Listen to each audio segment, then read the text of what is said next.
نحمدہ ونصلی علی رسولہ الکریم اما بعد فاعوذ باللہ من الشیطان الرجیم بسم اللہ الرحمن الرحیم رب اشرح لی صدری ویسر لی امری واحلل عقدۃ من لسانی یفقہوا قولی۔ الحمدللہ ہمارے 14 رکوع مکمل ہو چکے ہیں سورہ اعراف کے۔ 15 رکوع سٹارٹ ہونا ہے ہمارا۔ آیت نمبر 127 سے نکال لیجئے۔ آیت نمبر 126 تک ہم نے پڑھا تھا کل۔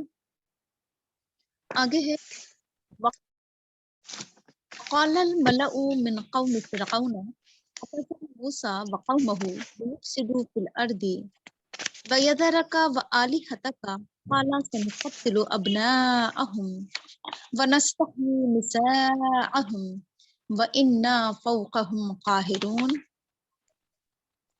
اور قوم فرعون کے سرداروں نے کہا کیا تم موسیٰ اور اس کی قوم کو چھوڑ دو گے تاکہ فساد کرے زمین میں،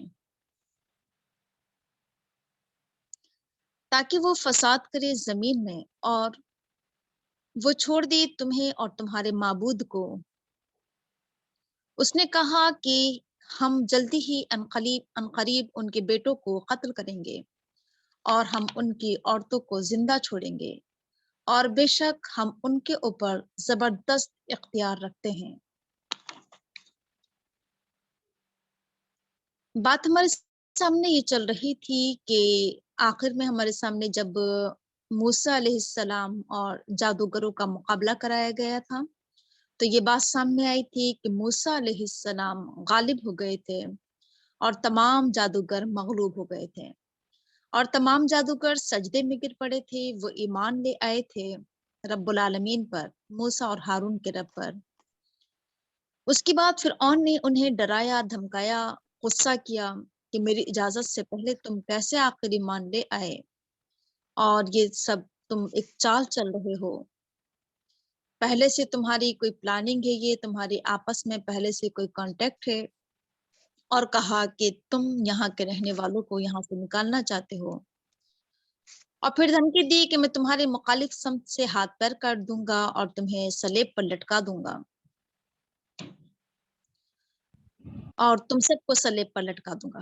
اس کے بعد ہمارے سامنے یہ بات آئی تھی کہ انہوں نے کہا کہ اگر ایسا ہے تو پھر تو ہم اپنے رب کی طرف پلٹ جائیں گے، اور پھر یہ کہا تھا کہ آخر تم ہم سے کس بات کا بدلہ لے رہے ہو؟ صرف اتنی سی بات کا کہ ہم اپنے رب کی آیات پر ایمان لے آئے ہیں جبکہ ہمارے رب کی آیات ہمارے پاس آ چکی ہیں۔ اس کے بعد انہوں نے اللہ تعالیٰ سے دعا کی تھی کہ اللہ تعالیٰ تو ہمیں صبر عطا فرما اور ہمیں اسلام کی حالت میں وفات دے۔ یہاں تک ہمارے سامنے تشریح ہو چکی تھی۔ اس کے بعد یہ ہے کہ قوم فرعون کے جو بڑے بڑے لوگ تھے، سربراہ لوگ تھے، سردار لوگ تھے، وزیر لوگ تھے، جو اس کے درباری تھے، اس کے قریبی لوگ تھے، انہوں نے فرعون سے کہا کہ آخر تم نے موسیٰ کو ایسے ہی چھوڑ دیا، جانے دیا، کچھ نہیں کیا، اس کے ساتھ کوئی نقصان نہیں پہنچایا، کوئی سزا نہیں دی، کیا تم ایسے ہی چھوڑ دو گے موسیٰ کو اور اس کی قوم کو، یعنی بنی اسرائیل کو، اور جو موسیٰ پر ایمان لے کر آئے تھے وہ؟ ہوگا کیا کہ جب تم اس کے خلاف کوئی ایکشن نہیں لوگے، جب تم اس کے خلاف کوئی قدم نہیں اٹھاؤ گے تو کیا ہوگا؟ لِيُفْسِدُوا فِي الْأَرْضِ وَيَذَرَكَ وَآلِهَتَكَ، پھر تو یہ زمین میں بڑا فساد برپا کر دیں گے، بڑا بگاڑ پیدا کر دیں گے۔ یعنی انہیں لگ رہا تھا کہ موسیٰ کو اور اس کی قوم کو ہمیں ایسے ہی نہیں چھوڑ دینا چاہیے کہ وہ جو چاہیں کرتے پھریں اس ملک میں، ایسے تو ان کی دعوت پھیلتی چلی جائے گی، ایسے تو ان کے فالوورز بڑھتے چلے جائیں گے، ان پر ایمان لانے والے بڑھتے چلے جائیں گے، اور وہ اسے فساد فی الارض سے تعبیر کر رہے ہیں، فساد فی الارض کہہ رہے ہیں۔ ہر قوم نے یہی سمجھا ہے کہ جب بھی دین اسلام کی دعوت دے گی تو انہوں نے سوچا کہ شاید ایک یہ کوئی نئی چیز سامنے آئی ہے، کوئی نیا دین سامنے آیا ہے۔ جب بھی لوگوں کو